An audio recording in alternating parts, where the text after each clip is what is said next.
पर दिल्लहद, मरहुमीन को पूर्णम आंखों से लवाहकी ने किया अलविदा। वादी में सख्त हड़ताल के बीच बाजार रहे मुकम्मल बंद, सड़कों पर ट्रैफिक की सरगर्मियां भी रही मुअत्तल।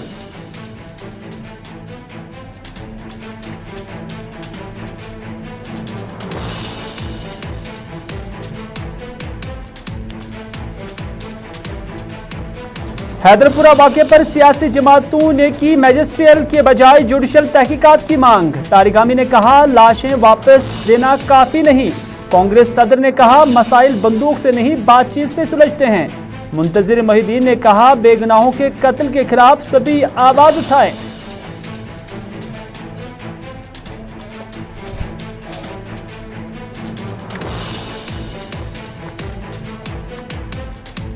और ज़रई कानून वापस लेने का वज़ीर आज़म नरेंद्र मोदी ने किया ऐलान के साथ ही कौम से भी मांगी माफी। राकेश टिकैत ने कहा पार्लियामेंट में मनसूखी तक एहतजाज रहेगा जारी। राहुल गांधी ने किया तकब्बुर आंदोलन के सामने झुक गया।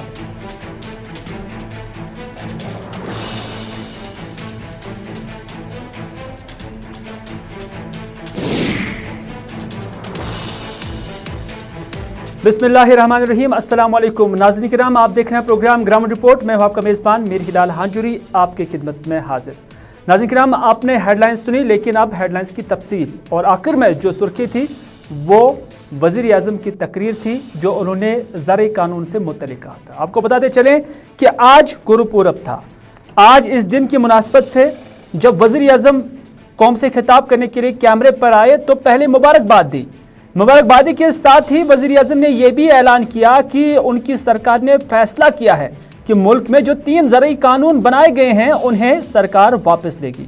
वज़ीर आज़म ने यह भी कहा कि इस माह के इख्तिताम के साथ ही पार्लियामेंट का सेशन भी शुरू हो जाएगा और उसी सेशन में ये कानून भी वापस लिए जाएंगे। वज़ीर आज़म ने कौम के नाम खिताब में किसानों से माफ़ी भी मांगी क्योंकि वो उन्हें इन कवानीन की अहमियत इफादियत समझा नहीं पाए। साथियों, मैं आज देशवासियों से क्षमा मांगते हुए सच्चे मन से और पवित्र हृदय से कहना चाहता हूं कि शायद हमारी तपस्या में ही कोई कमी रही होगी जिसके कारण दिए के प्रकाश जैसा सत्य कुछ किसान भाइयों को हम समझा नहीं पाए। आज गुरु नानक देव जी का पवित्र प्रकाश पर्व है। ये समय किसी को भी दोष देने का नहीं है। आज मैं आपको, पूरे देश को ये बताने आया हूं कि हमने 3 कृषि कानूनों को वापस लेने का, रिपील करने का निर्णय लिया है। इस महीने के अंत में शुरू होने जा रहे संसद सत्र में, इसी महीने में हम 3 कृषि कानूनों को रिपील करने की संवैधानिक प्रक्रिया को पूरा कर देंगे।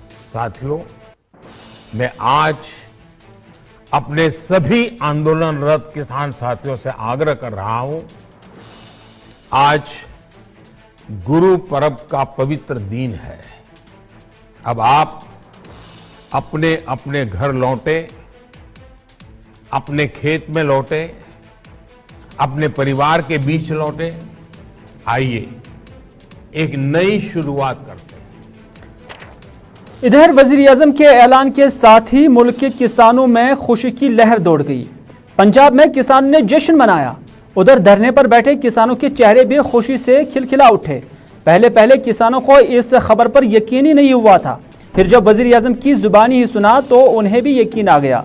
फिर किसान लीडर राकेश टिकैत ने ट्वीट भी किया और लिखा कि उनका आंदोलन तब तक खत्म नहीं हो जाएगा जब तक न 3 ज़रई कानून पार्लियामेंट से मनसूख हो जाएंगे। टिकैत ने यह भी लिखा कि सरकार को चाहिए कि वह MSP और किसानों के दूसरे मसलों पर भी बहस करे। इधर राहुल गांधी ने भी समाजी राब्ता साइट ट्विटर पर ट्वीट किया और वज़ीर आज़म के ऐलान को किसानों की जीत करार दिया। राहुल गांधी ने वज़ीर आज़म के इस ऐलान पर यह भी लिखा कि मुल्क के अन्नदाता ने आंदोलन के जरिए गुरूर का सर झुका दिया। राहुल गांधी के साथ ही कांग्रेस लीडर प्रियंका गांधी ने भी मीडिया से बात की और बात करते हुए उन्होंने वजीर आजम के माफी मांगने पर सवालात खड़े किए। कहा कि वजीर आजम आज माफी क्यों मांग रहे हैं। प्रियंका गांधी ने सवालिया अंदाज में कहा कि क्या ये वही वजीर आजम नहीं है जिन्होंने किसानों को आंदोलनजीवी कहा था, गुंडे और देशद्रोही कहा था, यहां तक कि आतंकवादी भी कहा था। 600-700 किसान शहीद हो चुके हैं, क्यों मांग रहे हैं? क्या ये देश समझ नहीं रहा है कि चुनाव आ रहे हैं? उनको लग रहा होगा परिस्थितियां ठीक नहीं है। विधानसभा के चुनाव जो हैं उनका सर्वे आया है, उसमें उनको दिख रहा है कि परिस्थितियां ठीक नहीं है, तो अब चुनाव से पहले वो माफी मांगने आ गए हैं। तो देखिए, हमें समझना पड़ेगा, जो सरकार है उसके ही नेताओं ने किसानों को क्या क्या नहीं बोला। आंदोलनजीवी, गुंडे, आतंकवादी, देशद्रोही, ये सब किसने कहा? जब ये सब कह रहे थे तो क्या हुआ? इधर आम आदमी पार्टी ने भी मुल्क के अवाम से माफी और 3 ज़रई कानून वापस लेने पर वजीर आजम के ऐलान को मुल्क की जीत बता दिया है। आम आदमी पार्टी के अरविंद केजरीवाल ने कहा कि आज का दिन भारत की तारीख में 15 अगस्त यानी योम जमहूरिया, योम आज़ादी और 26 जनवरी यानी योम जमहूरिया के तौर पर लिखा जाएगा, क्योंकि आज मोदी सरकार को किसानों के जदोजहद के सामने झुककर उनके बकौल काले कानून वापस लेने पड़े। यह दरअसल किसानों की जीत नहीं बल्कि जमहूरियत की जीत है। केजरीवाल ने कहा कि इस लड़ाई ने न सिर्फ धर्म जात पात से ऊपर उठकर अवाम की ताकत जाहिर की, बल्कि आने वाली सरकारों के लिए भी यह पैगाम छोड़ दिया कि सरकारें कितनी ही ताकतवर क्यों न हो, पर अवाम के जद्दोजहद के सामने झुकना ही पड़ता है और जमहूरियत में सरकार की नहीं बल्कि अवाम की चलती है। आज केंद्र सरकार को किसानों के संघर्ष के आगे झुकना पड़ा और तीनों काले कानून वापस लेने पड़े। आज सिर्फ किसानों की जीत नहीं हुई है, आज जनतंत्र की जीत हुई है। आज किसानों ने सभी सरकारों को बता दिया, जनतंत्र में सरकारों को हमेशा जनता की बात सुननी पड़ेगी, सिर्फ और सिर्फ जनता की मर्जी चलेगी। कोई भी पार्टी हो, कोई भी नेता हो, जनता के सामने आपका अहंकार नहीं चलेगा। ये एक ऐसा संघर्ष था जिसने पूरे देश को एक कर दिया। इस लड़ाई में किसानों के साथ साथ मजदूरों, युवाओं, महिलाओं, आड़तियों, दुकानदारों ने सबने हिस्सा लिया। पंजाब हो या यूपी।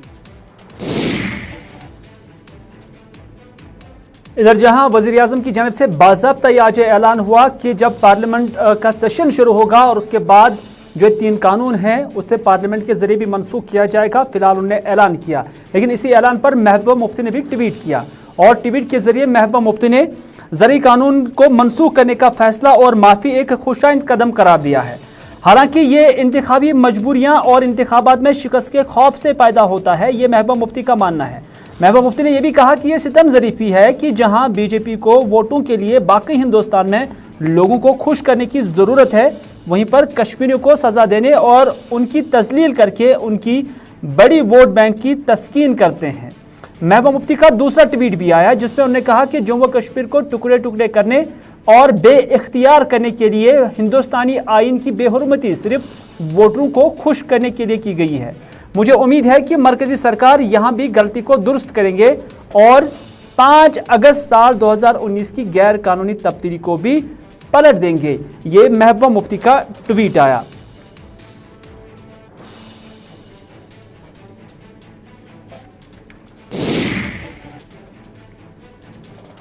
नाज़रीन, आप देख रहे हैं प्रोग्राम ग्राउंड रिपोर्ट अपने मेज़बान मीर हिलाल हांजुरी के साथ। और ग्राउंड रिपोर्ट में अब बात करते हैं हैदरपुरा एनकाउंटर की, क्योंकि इस एनकाउंटर में जहां पुलिस का यह दावा था कि इसमें 2 मिलिटेंट और उसके साथ साथ एक OGW जिनका नाम डॉक्टर मुदस्सिर बताया गया और साथ ही साथ जो माल की बिल्डिंग था अल्ताफ अहमद, वो जाम बहक हुए और उसके बाद लवाहिकीन की जानिब से इसे बेबुनियाद करार दिया गया और पुलिस के दावे को झूठ भी करार दिया गया।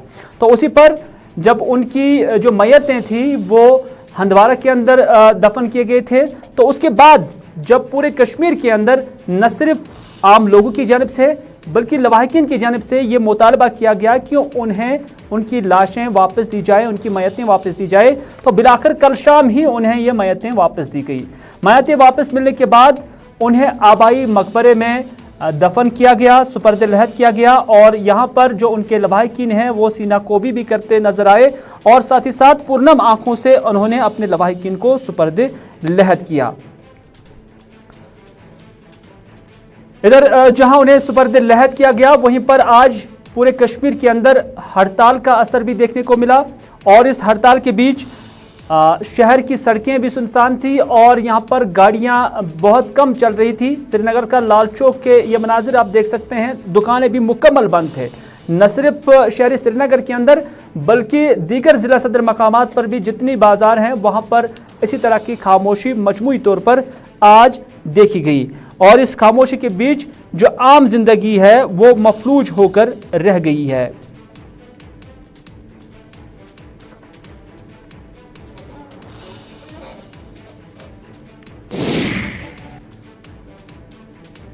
इधर हैदरपुरा एनकाउंटर पर मुख्तलिफ सियासी जमातों का रिएक्शन भी सामने आया और इसमें मोहम्मद यूसुफ तारिगामी जो कि PAGD के तर्जुमान हैं, उनकी जानिब से भी बयान आया और कहा कि यह सरकार तो जिंदों से डरती है लेकिन क्या लाशों से भी डरती है। हमने कल भी यह मुतालबा किया है कि हैदरपुरा मामले की सिर्फ जुडिशल तहकीकात होनी चाहिए, सिर्फ लाशों को दफनाने की इजाजत देना कोई एहसान नहीं है, बल्कि रामबन के मजदूर की मैयत भी लवाहिकीन को सौंपा जाए। ये मोहम्मद यूसुफ तारिगामी का मुतालबा है। क्या ये सरकार अब डेड बॉडीज से भी डरती है? जिंदों से डरती ही है, क्या मर्दों से भी डरती है? ये शर्मनाक रवैया इनको तर्क करना ही होगा। कल ही हमने प्रेसिडेंट ऑफ इंडिया को हमारे PAGD के चेयरमैन की तरफ से एक अर्जदाश्त भेजी गई है। आज हमने प्रेस के नाम भी उसको जारी किया, जिसमें हमने सरीहन यही कहा, एक तो जुडिशल इंक्वायरी होनी चाहिए।